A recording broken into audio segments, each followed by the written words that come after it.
Boa noite, pessoal. Tudo bem com vocês? Como vocês estão nesta quinta-feira chuvosa aqui em Juí, né? Então sejam bem-vindos ao terceiro e penúltimo programa da Andi. Ó, Chimaltes, bota de fundo. Né? Já está quase acabando. Amanhã temos o último programa dessa semana especial da mulher. E essa semana trouxemos mulheres empoderadas, mulheres guerreiras, mulheres incríveis que são uma inspiração para mim.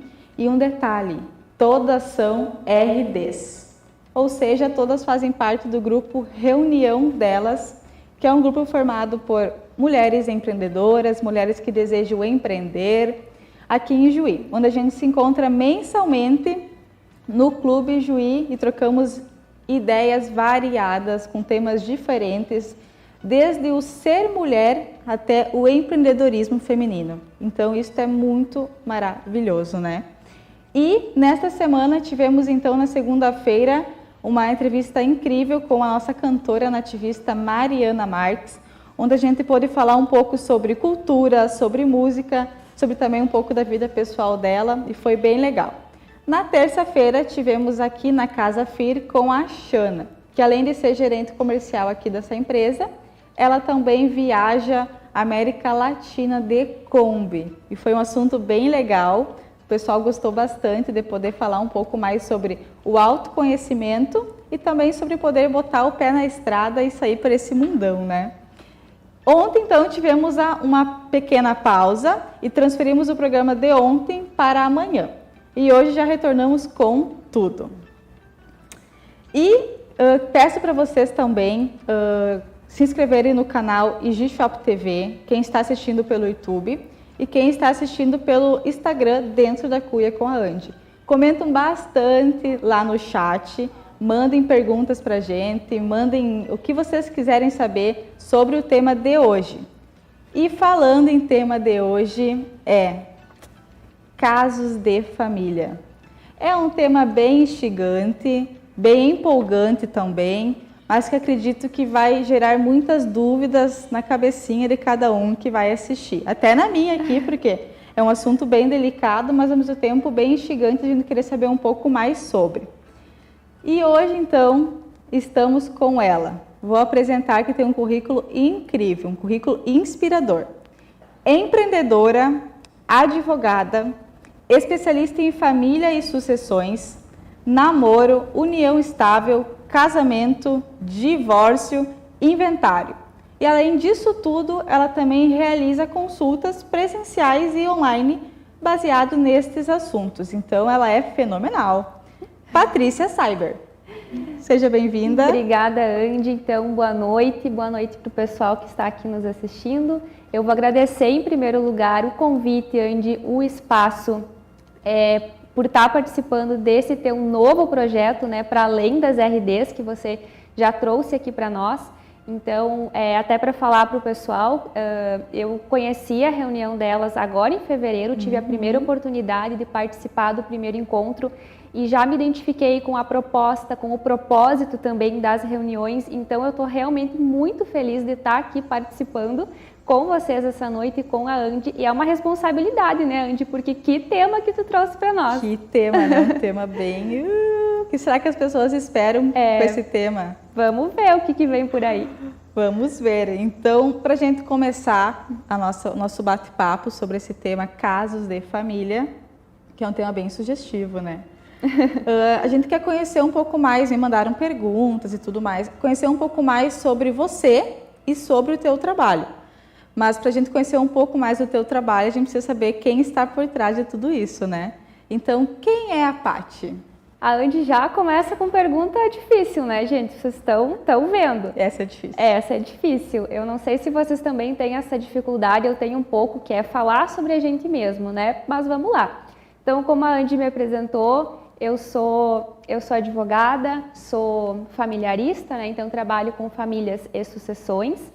Eu sou muito próxima da minha família, tenho essa relação muito boa, tenho esse privilégio de ter então essa proximidade com os meus pais, com os meus avós paternos que ainda estão aqui conosco, né? Os meus avós maternos infelizmente já partiram há um certo tempo.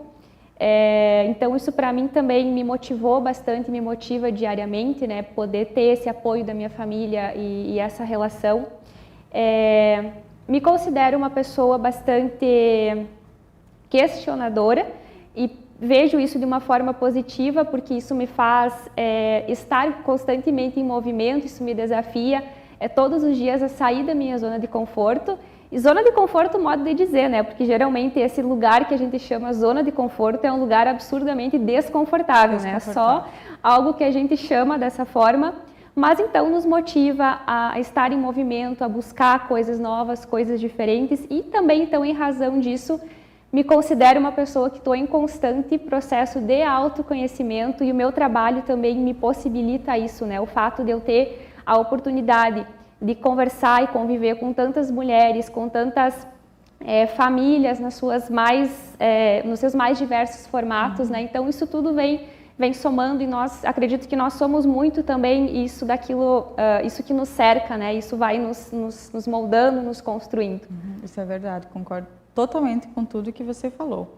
E te stalkeando um pouquinho mais, né, para fazer os programas eu dou uma stalkeada nas convidadas para poder entender também o processo de trabalho, como funciona, o que vocês expõem de certa maneira nas redes sociais.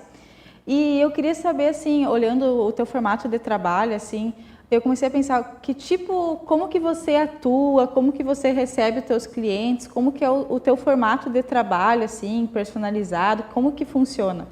Então, eu faço o atendimento presencial e online, agora com a pandemia acabou se tornando uma necessidade também de fazer nesse formato online, mas acima de tudo eu busco fazer um atendimento personalizado, né? Então, quando alguém me procura, às vezes a pessoa fala assim, me tira uma dúvida aqui, uma dica, rapidinho.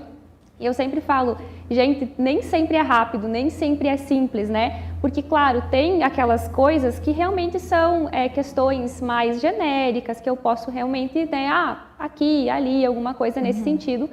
Mas, geralmente, quando a pessoa nos traz uma questão que é mais complexa, não é uma resposta simples, né? Não é um sim ou não, tem direito ou não tem direito.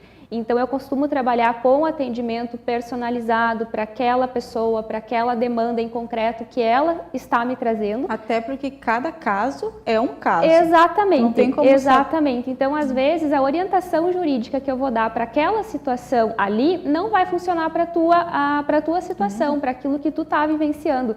Então, sempre trabalho dessa forma personalizada, no sentido, assim como a Andy está nos falando, cada demanda é única. Cada família também tem a sua própria dinâmica, a sua forma, o seu formato, né? Então, eu trabalho sempre dessa forma, buscando trazer esse trabalho individualizado e que seja específico para cada pessoa, para cada demanda. Até porque cada família, por mais que a gente sempre fala, toda família é igual, mas toda família é diferente. Exatamente. Também. Os casos que tem, né? Uns são um pouco mais pesados, digamos exatamente. assim. Exatamente. Outros mais fáceis de conseguir, né, lidar e questionar. Então, realmente cada caso é um caso. E falando em família, que também é uma pergunta que veio até mim, quem te inspirou para poder ser o que você é hoje, né? Advogada e direito de família? Quem te inspirou? Quem te trouxe essa vontade? Essa inspiração, ela veio, na verdade, da minha própria família. Eu tenho neles a minha maior fonte de inspiração. Não que eu tenha advogados na minha família, que eu tenha tido a vontade de seguir a carreira, muito pelo contrário, porque eu fui a primeira da minha família que entrei para a faculdade, né? Mas eu recebi desde sempre esse incentivo deles para estudar, para buscar conhecimento. Eu também trabalhei, né, Andy, desde muito cedo, então em um dos trabalhos que eu tive o primeiro contato com o direito. Então ali naquele momento eu soube que eu queria seguir esse caminho. E o direito das famílias é clichê, mas não tem como eu dar outra resposta. O direito das famílias nos escolhe. Então eu acredito muito nisso, né? Que essa coisa um pouco de receber um chamado, né? Então eu me senti, eu sempre me senti confortável trabalhando com isso. Não é uma área fácil, né, Andy? Mas eu sempre tive muita afinidade, então estamos aí. É bem como tu falou, o direito da família te escolheu, te acolheu. Exatamente. Né? E acredito muito, até a gente falou essa semana, tanto com a Mariana quanto com a Xana, o dom, né? Aquilo que tu nasceu para ser, nasceu para aplicar na tua vida. E pelo pouco que a gente já conversou sobre isso, acredito totalmente que realmente o direito da família te escolheu. Me escolheu. Isso é muito legal. E eu correspondi. E até escrevendo aqui o meu rascunho, né? Estudando, assim, lendo um pouco mais sobre isto hoje, e é um assunto tão delicado porque geralmente envolve casal, ex-casal, pai, mãe, sogro, sogra. Então, é uma coisa que abrange muitas pessoas e às vezes o problema, né, tá só em duas, mas a família inteira acaba se envolvendo e gera conflitos, né? Muitas vezes, então, a gente tem que até procurar uma mediadora, que é um assunto bem legal também de se falar. Então, o direito da família é um pouquinho mais complicado, né? É complexo, e eu vou aproveitar o gancho, Andy. Quando tu me convidou para vir aqui falar sobre esse tema, né, casos de família, eu confesso que a primeira coisa que me veio em mente foi aquele programa, sabe, que eu tenho certeza que alguém já assistiu, porque não é possível todo mundo já assistiu. Não é possível que só eu parava às 4 da tarde para assistir aquele programa, né? Então, a gente sabe, barraco, gritaria, confusão, lavação de roupa suja, tá? Então, eu só quero esclarecer, gente, não vamos ter isso aqui hoje, tá? Teste de DNA correndo. Nós temos outra proposta, então não se preocupe, não vai aparecer uma pessoa aqui correndo com teste de DNA, tá? Agora, não sei se para alegria ou decepção de vocês, vou deixar a critério, mas nós temos... Comenta aí no chat o que vocês esperavam desse tema aí, ó. Mas nós temos, então, uma outra perspectiva do direito das famílias para a gente trabalhar aqui hoje, né, Andy? Confesso que quando escrevi ali Casos de Família e Te Passei, a primeira coisa foi esse programa. Já imaginei, assim, barraco, confusão, uma gritaria, porque é a primeira coisa que vem na cabeça, né? E eu acho que a gente tem um pouco do senso comum, mas não de uma forma pejorativa, né? Porque a gente sabe, né, Andy, assim como você falou, o conflito familiar, às vezes, ele se dá no casal e ele reflete no restante da família, né? Então, geralmente. Então, tem os sogros, tem os pais, tem os cunhados, tem os filhos ali envolvidos, né? E uma coisa que me chama muito a atenção nesses 6 anos advogando no direito das famílias é que, às vezes, a complexidade ela não está tanto no processo, então, não está tanto na atuação do advogado, embora sim a gente tenha muito caso complexo, mas muitas vezes a questão ela é mais um conflito interno da pessoa ou daquelas pessoas que estão passando ali por um divórcio, por exemplo, né?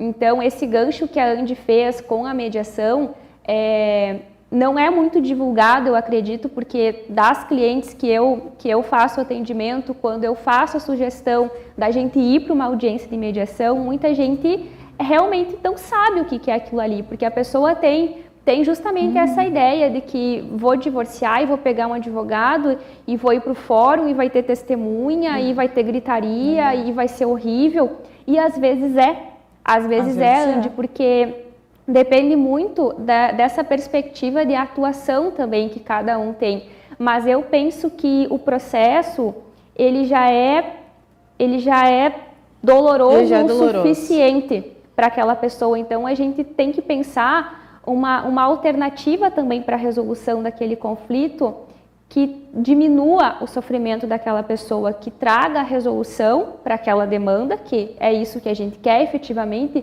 então que aquele processo tenha efetividade e que a pessoa consiga passar por aquele processo ali de forma que ela saia ao final não derrotada, mas que ela saia então preparada para essa nova etapa dela que vai iniciar, pensando aqui, claro, na perspectiva de um divórcio, né, pegando essa ideia que conversávamos. E a mulher muitas vezes ela já se divorcia achando que vai ser só terror, né?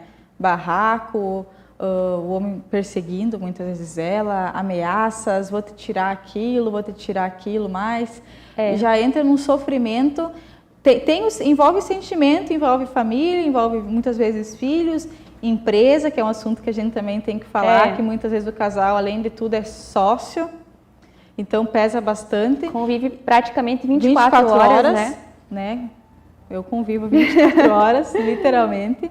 Mas eu acredito que assim, falta muito o processo de conhecimento da mediação. Falta bastante isso. Eu conheci o processo da mediação na faculdade, numa matéria de perícia, tinha essa matéria lá na faculdade.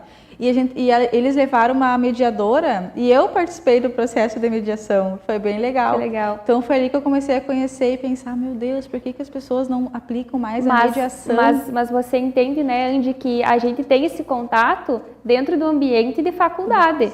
Né? Como que a gente traz isso para o dia a dia das pessoas, para que isso tenha aplicabilidade no cotidiano? Porque realmente muita gente não sabe que isso é uma possibilidade, né? Eu vejo que é uma possibilidade a mediação, mas não para todos os casos, né, Andy? Porque dentro daquilo que nós começamos a falar ali no início, cada família tem as suas peculiaridades, cada caso, cada pessoa, né, tem as suas particularidades. E muitas vezes a pessoa também não quer uma mediação. Exatamente, então a gente não pode trabalhar jamais com as famílias pensando que vai ter uma receita de bolo, que sempre vai ser assim ou sempre vai ser assado. Então a gente precisa sempre trabalhar individualmente, né, pensando de forma que aquela solução ali que a gente vai apresentar vai trazer realmente uma efetividade para aquele conflito, porque voltamos naquela questão.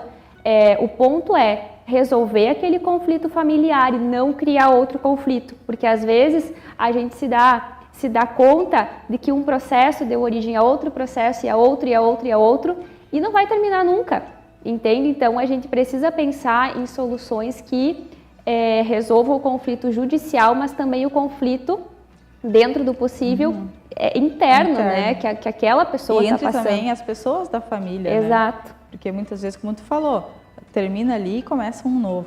E tu exatamente. fica naquele círculo sempre em conflito, né? É uma coisa tão ruim, um processo bem doloroso. E desgastante. E desgastante. E entrando no mês, assim, como estamos no mês da mulher, entrando no assunto família e a mulher na família, que também é um assunto bem delicado. Até eu coloquei aqui que muitas vezes em processo de divórcio, o marido não aceita. Até a Patrícia tem um reels explicando, uns posts falando sobre isso, né? Eu não vou te dar o divórcio. Como assim, né? A gente, trabalhando um pouco mais a fundo na questão do divórcio, que eu acho que traz bastante dúvida, né? A gente passa pelas etapas do divórcio, eu não falo nem juridicamente, eu digo até a fase anterior, né, dessa mulher chegar até o escritório, contratar a advogada, alguém que ela vai ter confiança para trazer ali as questões da vida pessoal dela, da intimidade dela, né? E existem N fatores de por que a pessoa não se divorcia, né? Às vezes a gente escuta assim, mas fulana gosta, fulana tá ali porque quer. Isso não é verdade, isso é muito cruel. A gente fazer esse julgamento, julgar em si já é algo muito cruel, mas a gente olhar de fora e achar que tem uma resposta simples para aquela situação que é complexa, isso é muito cruel, né, Andy? E isso é uma questão também que eu vejo bastante da falta de conhecimento daquilo que tu pode fazer, das possibilidades que tu tem. Então, quando tu fala assim, essa ideia, não vou dar o divórcio, que é esse videozinho que eu compartilhei ali no meu perfil. Gente, isso é muito comum, isso tem nas novelas, foi inclusive a referência que eu trouxe, é uma coisa para mim muito marcante, que não assistia muito novela, mas o que eu me lembro de novela é isso, né? Aquela frase impactante, assim, né, da mulher que se resolveu, optou pelo divórcio, ela se decidiu, ela vai fazer o confronto com o marido e ele simplesmente, né, não vai dar o divórcio e ele vira as costas assim e sai triunfante, né? Gente, isso não é verdade, isso não é possível, né? O direito ao divórcio, ele é um direito que pode ser exercido a qualquer tempo. Então, assim como a mulher, ela pode optar se ela quer se casar ou não, e a gente pressupõe que foi uma escolha dela, né? Vamos só fazer uma observação. Mas assim como ela pode optar por se casar ou não, ela vai optar se ela quer ou não permanecer naquele casamento. E se ela não quer, ela vai divorciar. a vontade do marido dela não interessa. E o mesmo aqui se aplica para as uniões estáveis. Se tu quer dissolver, se tu quer separar, tu vai. Se a outra pessoa não quer, é um problema dela, ela vai ter que resolver. Mas se você não tem essa informação, você fica à mercê desse tipo de situação, você fica à mercê da vontade da outra pessoa, né? Claro, esse é um dos fatores, né? Onde tem muitos outros fatores, sim, como por exemplo a própria dependência emocional, a dependência financeira também, que pesa muito, né? A gente sabe, mas outras questões também, por exemplo, até uma forma de chantagem, assim, eu diria dessa forma, da pessoa dizer assim, se tu sair de casa, tu vai perder os filhos, se tu sair de casa, tu vai perder os teus direitos. Isso é outra coisa que não subsiste, né? Ande pensando nessa perspectiva de que hoje o direito não está atrás de procurar culpados no relacionamento, porque você quer dissolver um relacionamento, você dissolve e não precisa dar uma justificativa, não precisa um motivo. Então, a gente não está atrás de culpa. Então, é uma afirmação que não subsiste. Se você não quer, se você vai sair de casa, e se você tem para onde ir, se você tem um suporte familiar, de uma mãe, dos pais, enfim, de uma amiga que faça esse acolhimento, porque a gente sabe essa questão financeira, realmente, às vezes a mulher não consegue sair de casa, alugar um apartamento, não dá, é inviável.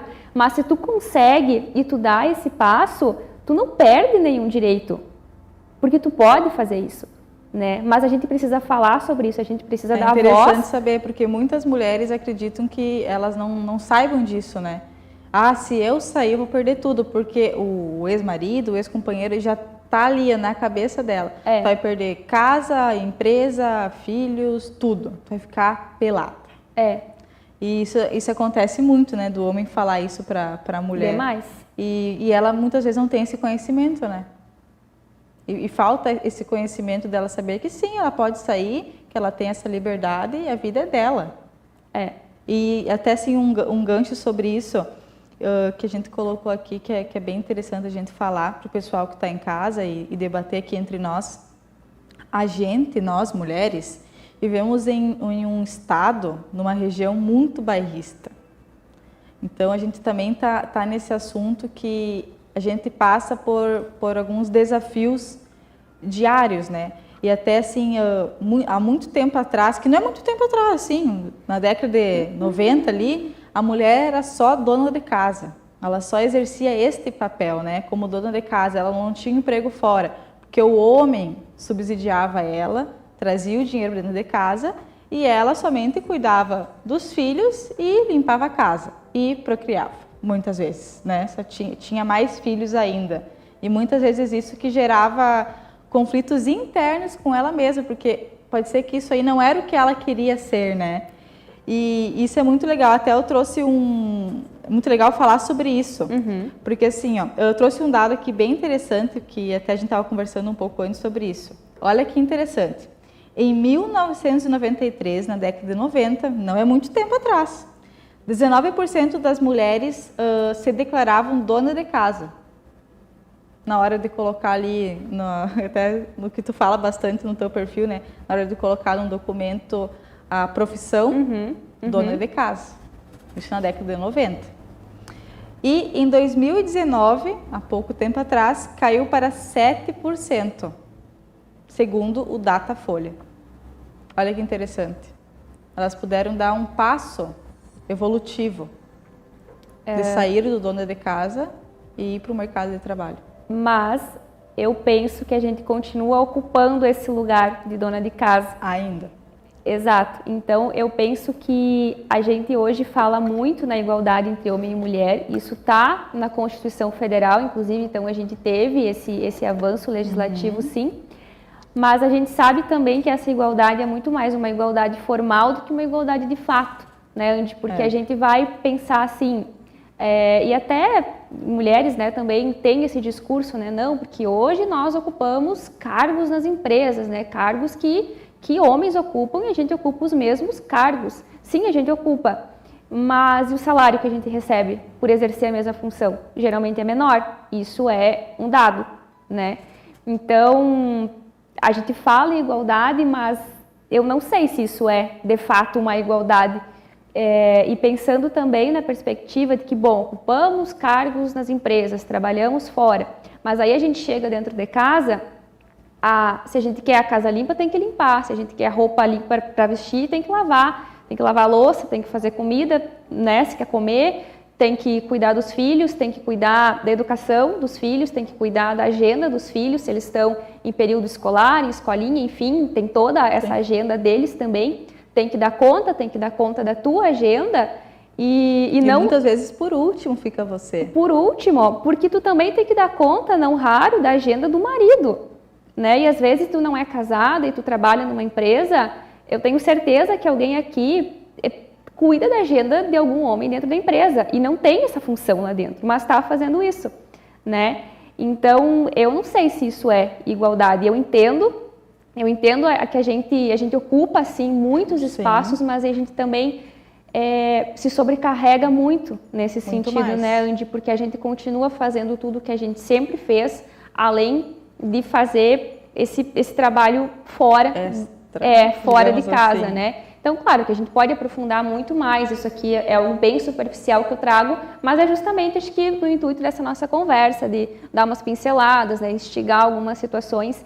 Mas, por exemplo, agora, Semana da Mulher, eu ouvi muito, assim, vi no Instagram, no Facebook, principalmente homens, assim, fazendo aquela homenagem. Por trás de todo grande homem existe uma grande mulher. Sim, sendo mãe dele, fazendo coisas que ele deveria estar fazendo. Uma mulher sobrecarregada, que está carregando aí fardos que não são dela, que está fazendo um trabalho invisibilizado e não pago, inclusive. Né? Então... eu não sei, só chamando a atenção. Porque, não, mas é um assunto bem legal de se falar. Porque às vezes, assim, as pessoas falam, Patrícia, tu é um pouco indignada. Eu sou um pouco indignada, porque tem certas coisas que eu entendo, mas eu não aceito. E eu acho que não aceitar certas coisas é importante para a gente ter esse processo de movimento, né? Aí. De mudar as coisas. E ter um posicionamento também. Exatamente. Porque muitas vezes isso aí que tu falou, eu passei, acredito que tu passou também. Tu ocupa o mesmo cargo, não muitas vezes o nome do cargo, digamos assim, mas as responsabilidades são iguais, o estresse é o dobro da mulher, mas o salário dela é 1.500. E o do homem é 4.000, 5.000. Tá, mas a mulher faz tudo igual e muitas vezes é formada, tem até formações acadêmicas melhores que ele, mas o dela tem que ser 1.500, 2.000 no máximo, porque é aquilo que ela tem que receber. E isso realmente, eu também sou uma pessoa bem indignada, claro que não falo muito sobre isso, mas isso também me indigna muito, dessa desigualdade. A gente vive um abismo ainda, né, Andy? Não é totalmente, a gente não vive totalmente numa igualdade ainda. Isso a gente sofre bastante, né? Principalmente no mercado de trabalho. Isso aí não tem. Até assim, eu passei, entrando nesse gancho, né, por momentos assim, até com a loja, que na hora que foram procurar, não colocaram fé que eu era a dona das especiarias do mate. E isso, né, o Eduardo viu isso, perguntaram para ele e ele ficou indignado. Ele disse, não, ela é a dona, empresária, marqueteira, tudo da loja. E a pessoa, não sabia, ou, sabe, sempre desmerecendo a mulher.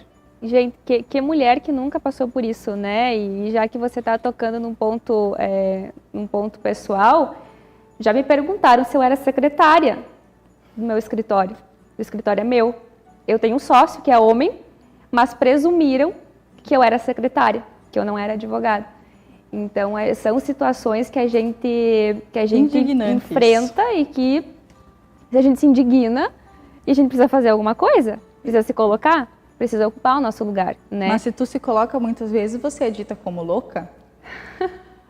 Arrogante, né? A louca. Ai, que mulher louca. Olha ali ela se posicionando perante mim, eu que sou homem, e sabe? Eu penso assim, Andy, fazendo um paralelo também, que tem mulheres que elas são plenamente realizadas ficando em casa, fazendo o trabalho da casa, porque na minha percepção isso é um trabalho, né?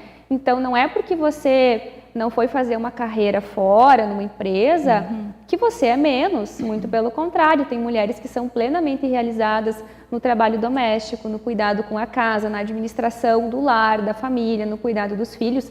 E eu acho maravilhoso desde que seja uma escolha, desde que não seja uma imposição, porque aí a gente faz aqui o paralelo com esse dado que tu trouxe. Sim. Né? Então, se isso for uma opção, se for da vontade, tudo bem. Tudo bem, mas a questão é que às vezes não é, às vezes Tu fica em casa. Tu fica em casa, É muito...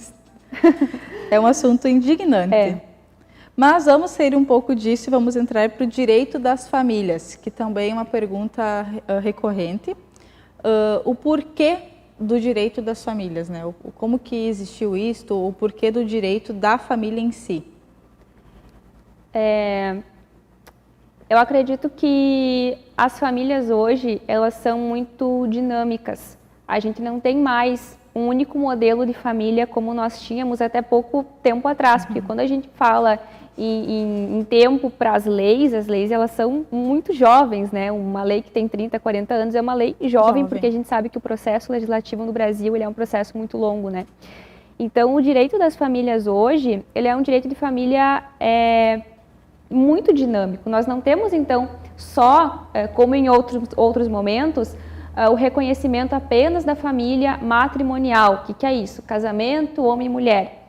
Então, o próprio reconhecimento da união estável como entidade familiar, isso foi um longo processo para a gente chegar nisso, né? Tanto que hoje, eu até falava, não sei se foi essa semana ou semana passada, que hoje são assegurados basicamente os mesmos direitos, tanto para quem optou pelo casamento, quanto para quem optar pela união estável. Claro que a gente tem uma certa insegurança jurídica na união estável, por ela ser um formato de família pautado pela informalidade, quem sabe depois a gente pode falar um pouco mais sobre isso, mas se reconhece, são assegurados os mesmos direitos. Então, assim, nós temos também as famílias unipessoais, são famílias formadas por uma pessoa só. Essa pessoa é a mais feliz, ela não vai se incomodar nunca na vida, a não ser que ela tenha um problema muito grande com ela mesma. Com ela mesma. Mas as famílias que são formadas entre avós e os seus netos, as famílias mosaico, que a gente chama, que são essas famílias reconstituídas. Então, o que é isso? Eu já fui casada, meu novo companheiro já foi casado, eu tenho os meus filhos, ele tem os dele, a gente tem um relacionamento, os nossos. Os meus, os seus e os nossos, e a gente tem aqui uma nova família. Isso é cada dia mais comum, esse novo formato de família, principalmente porque hoje as pessoas se divorciam mais, não estou dizendo que é bom, mas é um fato. As pessoas se divorciam mais pelo motivo que for e elas estão abertas para novos relacionamentos. Então, essas novas configurações de família, elas estão presentes, né? Então, a gente precisa entender que o direito, ele segue o fato social. Então, sendo as famílias dinâmicas, o direito tem que se adequar para proteger e para assegurar essas famílias, não é o contrário. Não é as famílias que têm que se adaptar para se encaixar naquele conceito estrito da lei. Então, trabalhar o direito das famílias é isso, porque às vezes a gente vai ter ali uma legislação que diz uma coisa e na tua frente tem uma família que é completamente diferente. Aí tu vai dizer, não, vocês não podem ser uma família, vocês não, vão embora aqui, vão ter que dar um jeito, porque não, a lei diz que não. Isso é um absurdo. Não existe. Não existe. Então, trabalhar com o direito das famílias tem muito disso também, de você estar aberto para essas mudanças e ir atrás desses novos direitos para assegurar que cada uma dessas novas famílias tenha os seus direitos garantidos. E família essa que tu falou, de avós e netos, também tem bastante, né? Tem bastante, seja pelo motivo que for. Existe bastante Existe também. muito. Às vezes, os próprios irmãos também, que vivem entre eles, né? Também é uma forma, de família e tu não pode negar, isso existe, né? Claro que para fins de efeitos e consequências jurídicas, aqui a gente já vai para outras questões, né? Mas se tu for pensar, às vezes, os próprios adolescentes, quando eles se mudam para uma cidade nova, porque vão fazer faculdade, vão morar juntos, não é o mesmo formato de uma família que vai ter as consequências patrimoniais, por exemplo, de um casamento, mas eles estão, de certa forma, incluídos ali numa espécie de família, porque vai haver um auxílio entre eles, se um precisar, chama o outro. Então são coisas novas que a gente precisa estar aberto para isso, né? Isso é verdade. E falando